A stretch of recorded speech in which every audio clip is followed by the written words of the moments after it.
All right, so would you sell your 918 and make $600,000 after 1 year of ownership, or would you keep it forever? That is a question that I'm faced with almost every single day as I get offers day in and day out on Instagram for my 918. Should I sell it? Should I not? But someone, instead of making me an offer, asked me a really interesting question on Instagram. They said, what is it like owning a 918? Is it a good experience? Would you buy another one if you sold it?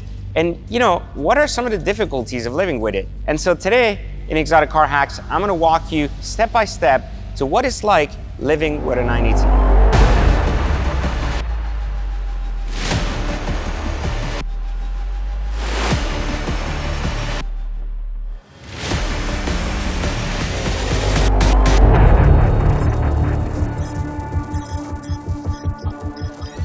Welcome back to Exotic Car Hacks. Today, we are going to go step by step into my 918, what makes it a great car, what makes it a not so great car, and what is it like living with the car. Now, you guys have watched me review this car on my channel. I bought it almost a year or so ago, and it was really a present to myself because I have owned almost every single Porsche car on the planet, and so this particular car was a dream for so many years, and I finally was able to acquire one at a really reasonable rate at a time in the peak of COVID when rates, or should I say cars, and pricing was nowhere near reasonable. So buying a car like this at the right time, even though many people told me it was a bad idea, still currently has made it gain over $600,000 in value, which is pretty crazy to think that you could make 600 grand driving a car in just 1 year, right? But it's very possible. And so today I decided to show you a little bit more about what it's like to actually own one. Not just review it, we're not gonna drive it. We're gonna look at the quirks, the things that make it exciting, the things that make it not, and why specifically this car is so special in my personal collection. As a matter of fact, these three cars right here, the SVJ, the 918, and the Ford GT are probably the three best driver's cars ever built, in my opinion. Now, having been someone that has owned every Porsche on the planet, still currently own a Porsche here that is a 992 GT3 Touring, and continuously have had Porsches in my collection all the time, even though I absolutely despise the dealerships beyond anything. Like, I won't even take my car there to fix it, even if it's under warranty. That tells you how bad of a company they are, generally speaking. However, as a brand, Porsche does make quality cars. It makes them reliable, it makes them exciting, and more importantly, they are driver's cars, and once you spend time with them, you start to realize why there is no real substitute. So looking at the Porsche 918, let's talk a little bit about what makes this car kind of different. Well, this in 2015 was really the first hybrid-based hypercar along with the LaFerrari and the P1, and it seemed to be the one that was working the best. Meaning, if you actually compared the three cars, continuously looked at the reviews, and everybody ranking which one is the ultimate hypercar, the LaFerrari always took first, but the owner's choice and the driver's choice was always the 918. So it was the LaFerrari is the better car, but the 918 is the cooler, more usable car, and it just makes sense. And I think that's what Porsches have always been known for, being usable cars. And so a usable hypercar, two words that you didn't really understand go together, really seems to have set the bar here with the 918. And that's what we're gonna really talk about today, how usable it is, what makes it good, what makes it bad. Because I've argued that the Chiron is the more usable Bugatti. It's easier to fix, it's cheaper for tires than a Veyron, and it makes more sense, and that's one of the reasons more people will pay a higher premium, just so they don't have a headache. So it's not the difference between paying 2 million for a car or 3 million,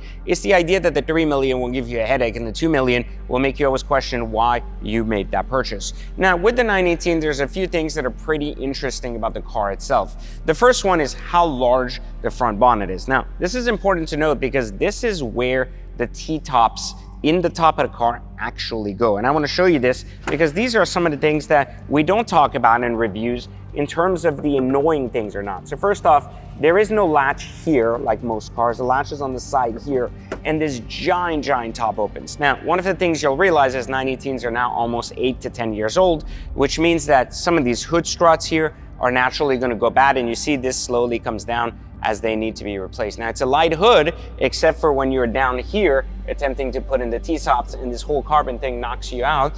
It looked like a cartoon, but nonetheless, this is one of the downfalls of these cars as they get older. We see this in almost every car, so we can't fault this one for having this system. This is a very commonly faulted system. We saw this on the Ford GT. As cars get older, these struts give out. But there's something interesting in this hood, other than the beauty of all the carbon here that you don't really pay attention to, is this piece right here.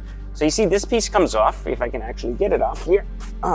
And this little retractable spoiler exists. Now, this retractable spoiler matters because this is what literally makes the cabin much quieter with the top down. So it sits right here, and it has to be taken out in order for the T-tops to go in. Now, there's something interesting about the T-tops, which they take about maybe 5 minutes or so to take off the car, not a big deal. And putting them in here can seem very fragile because they're very light, but this piece has to come on and off, making it one more process that takes time and is unfortunately not on our side if we're trying to rush putting the tops on and off. So one thing I will tell you about the 918 is that the tops are legitimately only there in terms of being able to choose if you're going to drive top up or top down. Not so much an easy process like the SVJ to jump in and out, put the tops up should there be rain. So you really have to call that out. Now, one other thing you'll notice is a lot of these cars here in my garage are sitting on a tender. They're connected in because they don't get driven that often. They get driven once every 2 weeks or so. But these tenders are necessary because many of these cars wouldn't even turn on if they were left off of a tender for 2 weeks. The Porsche 918, not so much. The actual charging mechanism is one of the first of its hybrid kind, and it's complete shit. So being shit is important to note because that means that it becomes a much more like annoying process to keep it plugged in, especially if you intend to drive it every week. So this would be one of the bads. However, one of the goods with Porsches is that they often don't need tenders. So if you drive them at least once every 3 weeks or 4 weeks, they will work just fine. Being much better than a Ferrari or McLaren, much more usable. This makes sense and continues here in the 918. Now, let me show you the absolute worst part of a 918. Now, this door is fully open. It's not hitting this car, so we're lucky here. But in most cases, most people would open their door to this medium ground if they were parked somewhere because a car would park closer, of course, unless they had all the open space. I wanted to note this because even with the door open, this is one of the worst parts of the 918. Check this out. Getting in the car is a little bit difficult, like all other cars that have buckets, but take a look at what happens. With the seat all the way back, I'm only 5'7", which means I'm not that tall. And even getting in here means that you're going to nail this middle piece here, so you make sure you have PPF on there. Then have to readjust the seat, no big deal, that's part of the experience altogether. But here's where it gets a little bit weird.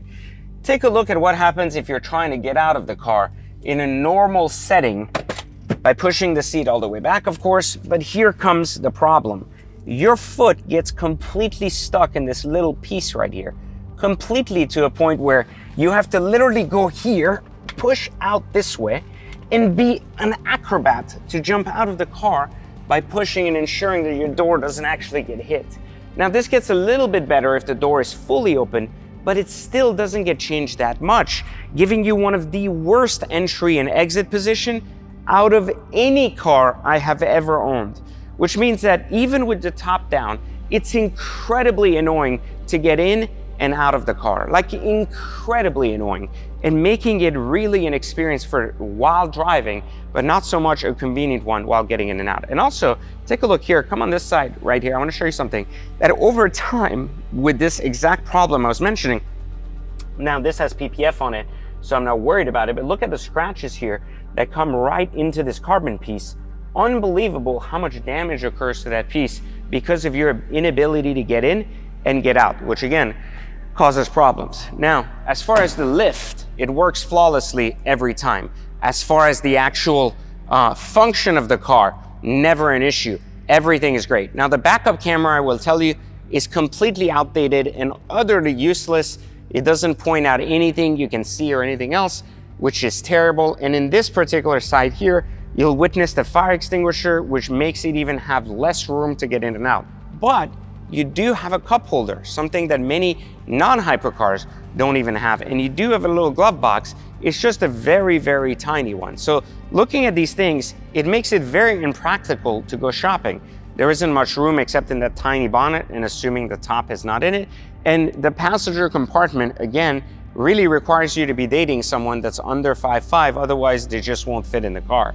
So, you're in this position where the majority of people are gonna be between 5'5" and 6 feet tall. Now, some people are taller at 6. I would tell you that basically if you are heavier than 220 pounds, and if by any means you're not shaped and fit, and you're not gonna be able to get in and out of this, which makes it terrible in terms of being able to just get in and enjoy a cruise. But much better if you are going somewhere with a purpose. A car rally would be fine, knowing it's just for one day. I wouldn't necessarily want to be stuck in this car for more than that. The other argument is I've been stuck in a rally in this in an 80, 90 degree weather without the top, and it's very inconvenient because you can't just jump out and put it back on. The AC system is adequate, but one of the other issues with the actual part in the middle is that the AC system is very slow to respond to command, so it takes a little bit longer to turn it on and off, and that in itself is also very annoying. Other than that, the infotainment has aged very well for its years, and more importantly, while the key is now aged, it still functions very, very well. Service is about $1,500 once a year, unless you need a big 4-year service. Brake pads hold very well. So generally speaking, this is a very low maintenance hypercar compared to others, very comparable to an SVJ or a Ford GT, which is fantastic. Giving the idea that my Chiron was in the shop almost 2.5 months for a service because the Bugatti team was at some kind of event. How does an entire car company go to an event? I have no idea, but that is something you're not gonna see here with Porsche, and much easier to work on than the Bug itself. So as a car, what I think about the 918, simply put, one of the best hypercars on the market and one of the best driver's experiences ever once you're in the car. Practical, not so much. A driver's dream, absolutely, especially for how good it sounds with a stock exhaust, and more importantly, making me $600,000 on its exit. So will I sell it? Will I keep it? You'll have to subscribe, turn on notification, and stay tuned to the channel for more info as time goes by. But let me know, what is your favorite hypercar all the time in the comments, and I'll catch you next time for Exotic Car Hacks. My name is Pejman Ghadimi, and I teach people how to drive exotics for free. Let's look here at how this Huracan can cost as little as $300 a month.